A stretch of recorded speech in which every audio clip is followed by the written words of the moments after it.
Salexi was deep in the inner sanctum of the forbidden library of this place, the one place left in this entire world that still had any form of literature left, that regales of the old tales of this place before it came to its end, and even some forbidden secrets that should be best left forgotten, but yet are recorded here. All the old scriptures here are of tales past in this forgotten place, but anything that was new was all the things that Salexi was recording about the current affairs of hell and heaven, as they're constantly watching them from the sidelines of the furthest edge of time itself. They have their butlers deliver them the last bit of scrolls that they needed for their research, some tea on the side as well, and then shoos them away to continue their work. But it was unbeknownst to them that their research shall be interrupted.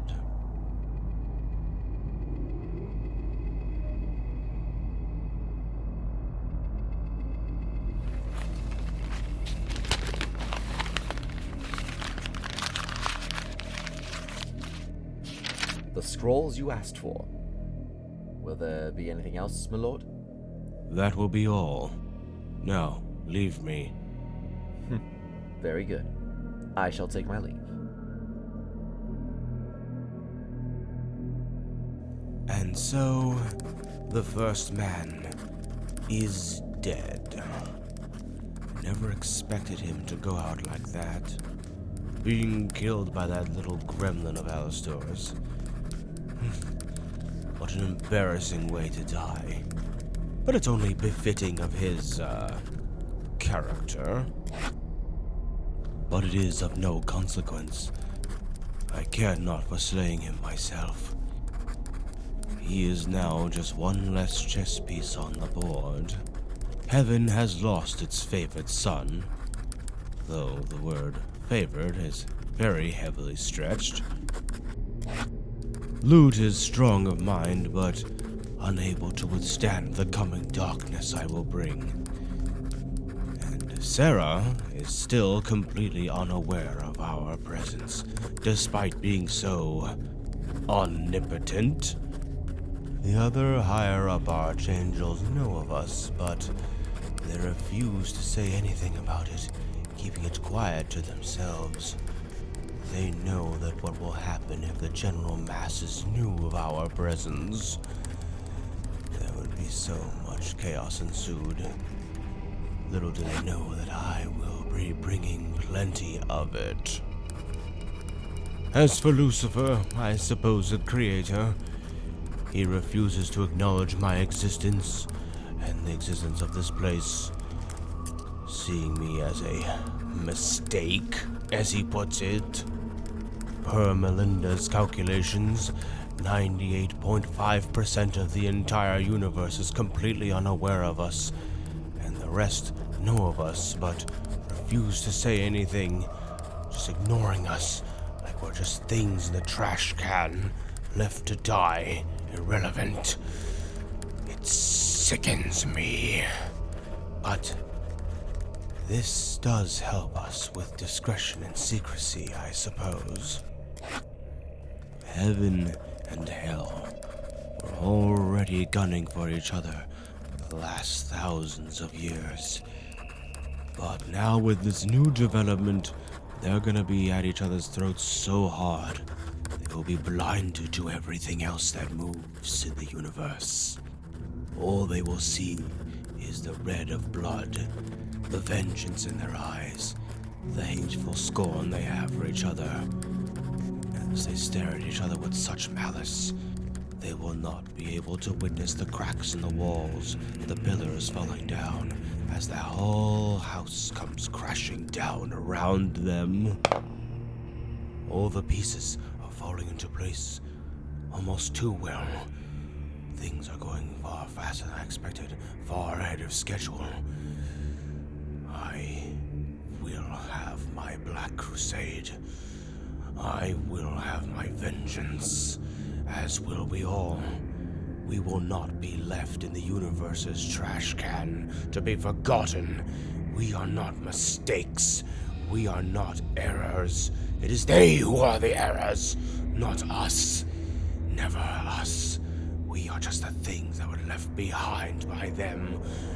And when they couldn't find a cure, and they couldn't find what to do with us, they left us here to die, along with everything else they've forgotten, in the universe's trash can, when they could have just done us all a favor and just killed us. A part of me should thank them. We have become something beautiful, something new, something they could never possibly comprehend, something beyond death. But there are times where I wonder, when will it end? When will I ever have true death, darling?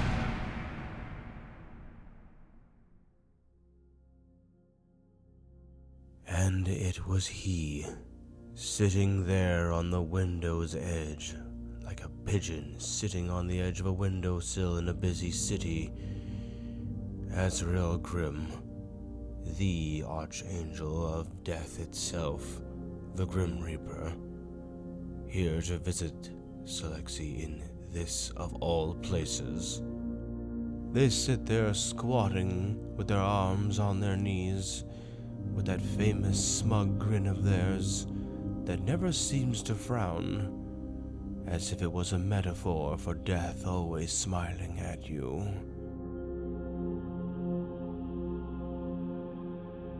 Why are you here, son of the One? Dare I ask?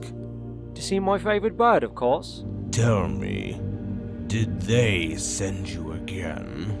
My brothers are persistent ones. If they were even half as persistent about helping humans your father created, as they are so adamant about killing me, then all the mortals' problems on Earth would have been solved long before I was even born. And I wouldn't even be here, in this place. And you would have no need to kill me at all. Perhaps, but if all the world's horrors did not happen, you would not be here, and we would have never met. You say that as if it was a good thing. Azrael, tell me. You are the only one in the universe who can grant me true death. Every time your brothers send you, we clash blades. I put up a good fight. Nearly got me twice, even. You flatter me, but you always best me in the end. Sometimes I feel like you let me win sometimes. So many times has my neck graced your scythe, laid bare, as a babe set upon by wolves, helpless. And yet every time, you always hesitate.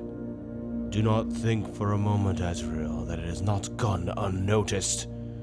You retreat, and you go to tell your brothers you lost. Why? Because, my dear, life would be so boring if you were gone. Salexi's relationship with Azrael has always been a complicated one. They look upon that sweet smile and wonder what the cold embrace of death would be like. They are a creature that is cursed to die over and over and over again, like the universe's cockroach, always rising again and again after every death. They almost wonder what it would be like to close their eyes forever. But they also cannot die just yet. There's too much to do left.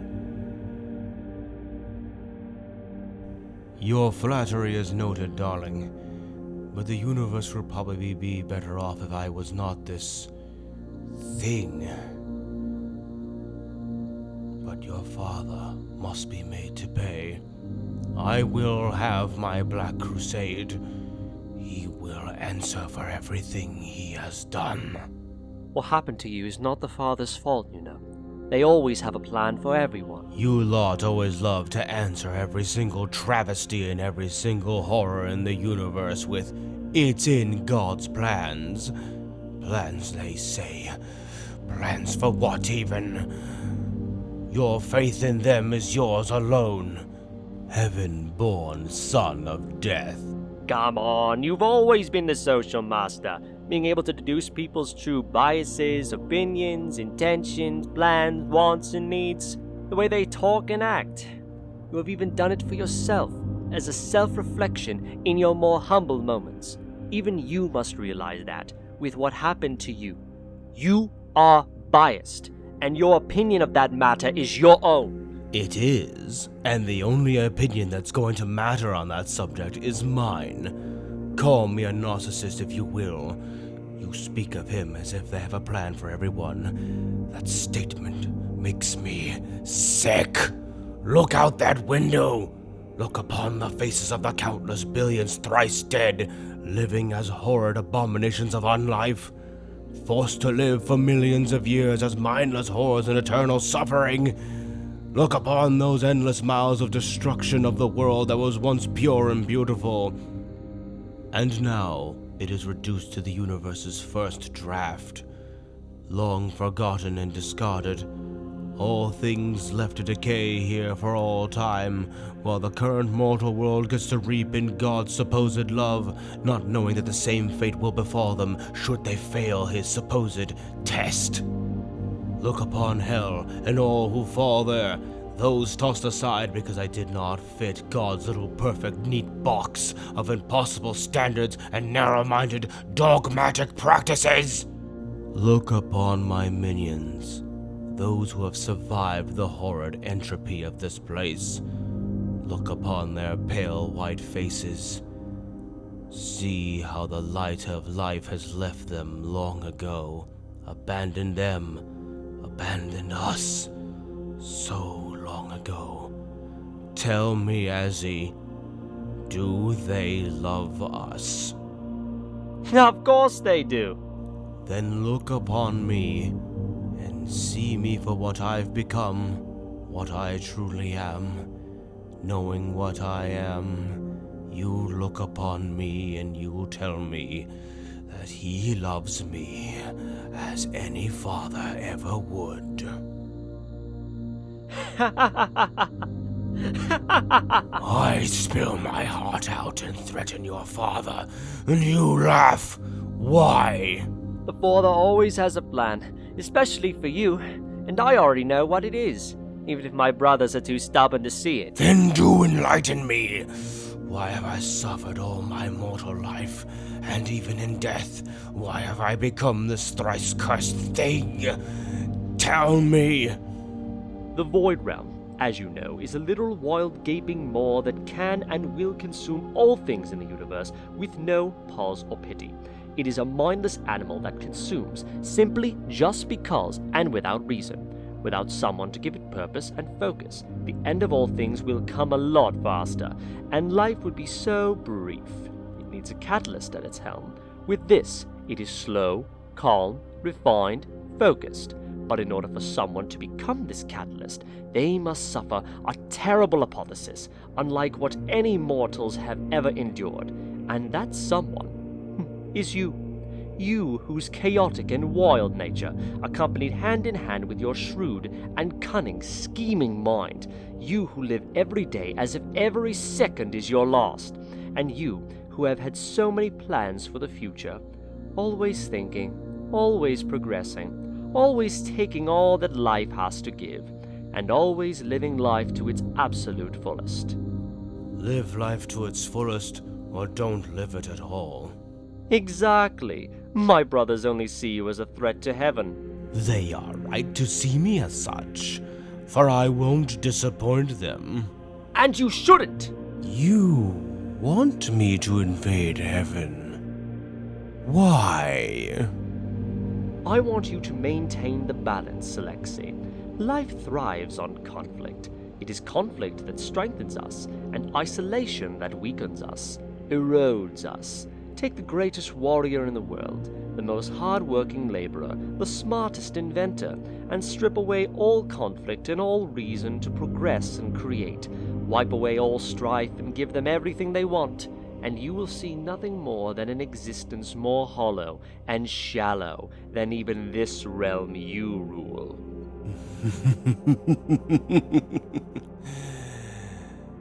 Is that all I am? A threat to be fought? A villain to maintain the balance? Something for a supposed protagonist hero to destroy? Everyone always knows what the hero is all about. They never ask themselves how a villain comes to be a villain in the first place. No one just wakes up in the morning and decides to kill someone. No one ever crawls out of the womb and decides to just become evil right off the cusp. No one ever seems to ask themselves these questions. Perhaps, and if that's not enough, then ask me. If I promise this time, right here and now, that I will finally kill you for real this time, would you say yes? If you asked me that question a few hundred years ago, I would have probably gladly said yes. But with all the things I know now, I cannot accept that just yet. No, not yet. There is much yet to do left. Thought so. By the way, Salexi, dearest, you haven't even looked at me this whole time. Despite their shrewd intelligence, their flowery way of speaking in a poetic manner, their dominant nature, their will to control all things, they still had one based weakness, so simple and plain. They are absolutely, positively infatuated with male beauty, not just for sexual reasons, but they worship it almost like fine art. But there are very few that can actually make Salexi quake with fear, tremble, and blush. Very, very few. And Azrael just happens to be one of them that can actually pry upon this weakness with immense intensity. Salexi bites their lip, grips their pen tightly, trembles slightly in their hands, tries their best to look away from Azrael. They know that the second they even look upon that face, they're going to immediately break down. In fact, this entire time, Salexi was trying their best to make sure they do not look at Azrael this whole time, and Azrael knows this. They knew it the whole time, and were wondering when would they finally break. They try their best to look around and stare at anything that is not in their direction, something to focus on. The candles, the pen, the books on the walls. Doesn't matter, anything that was not in their direction.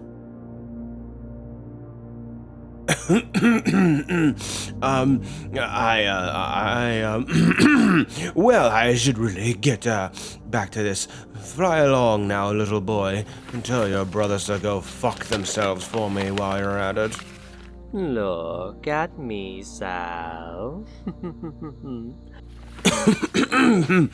Well, I have been doing this for quite some time. That's enough studying for the day. Well, I'll see you the next time you decide to try and come in here and kill me once again. My. It's awfully rude for you to just walk out without saying goodbye. Well, I didn't would even think of. I mean, I don't even know if I even had. So pretty. So speechless now, are you? Where was all that philosophical talk of yours before? Is not looking at me more of a self-defense of yours against me? I could grant you true death, to close your eyes at last. But I would much rather close your eyes in bed, as I give you true bliss instead. How dare you turn this on me? You like it, and you know it. Why do you romance me so? Do you have feelings for me or something? I can understand the back and forth of our fights, but why do they always have to end like this? Because where everyone sees a monster, I see something beautiful.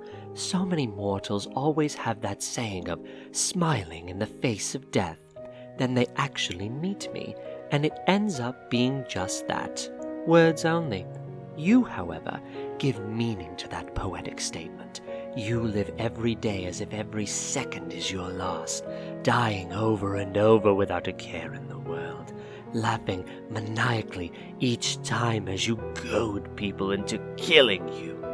Full, crazed, reckless abandon, and not because you are suicidal, but because you are more full of life than any other living mortal that I have ever seen.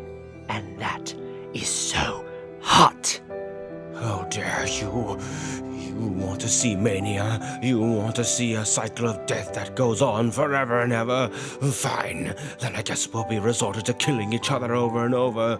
But this flirtatious actions of yours, I'm supposed to be the one doing this, not you! Never you! I am the tempter, not you! It was never you!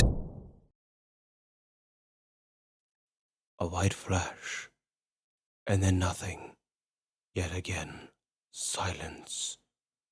Them alone in their study, their head resting on their papers. People would think that this is just a dream. But no, Salexi knew damn well it was not a dream. As he is known for doing this trick, where they appear, do all of this work, and then just vanish in a mere flash. They know Azrael is not an illusion. They know it's very real. Such is their prankster personality. Salexi's butlers start to knock at the door, worried, barging on in to check in to see if their master is all right. Master? Master, is there an intruder? My lord, forgive our impudence. We heard yelling and came as fast as we could.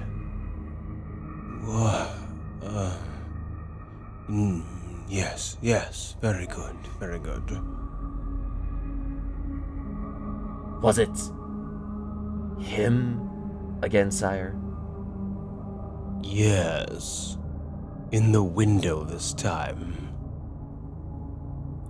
How dare he? Give us the word. We shall call the Faceless Ones and hunt him. We will send them to Melinda and kill him once and for all. Let him go. You do not know what you speak of. None of us can kill him. Killing an archangel is not something Melinda's machinations could do, or Timothy could do, let alone even Cole, or the twins for that matter. Even I cannot kill him. You are a fool to suggest such a thing. Your attempts to gain favor with me are noted, but bootlicking will not do it. Do not make such empty threats and bold claims in my presence. Yes. 1,000 apologies. Groveling will not free you from your butler status and grant you ascension under me. Action will. If you wish to please me and see them dead so that my black crusade can begin, then bring me the old tomes that I might deduce how to end him and his brothers once and for all. Yes, of course. Right away. And bring me some tea while you're at it. Jasmine or green tea?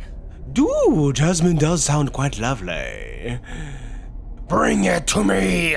But of course. Right away, my lord.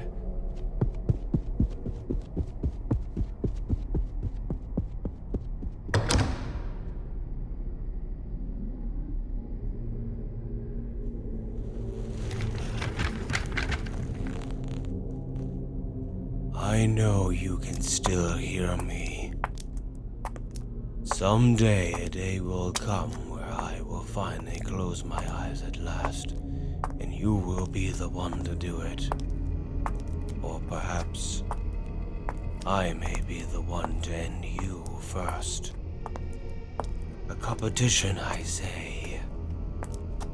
But regardless who closes whose eyes first, I know that when that time comes, when either one of us sleeps at last forever, the world and the whole universe itself will be upon the brink of the end. Only such an apocalyptic clash would bring us to such a point. I will be waiting for you. When all the suns and the stars go dim, and the last light of this universe goes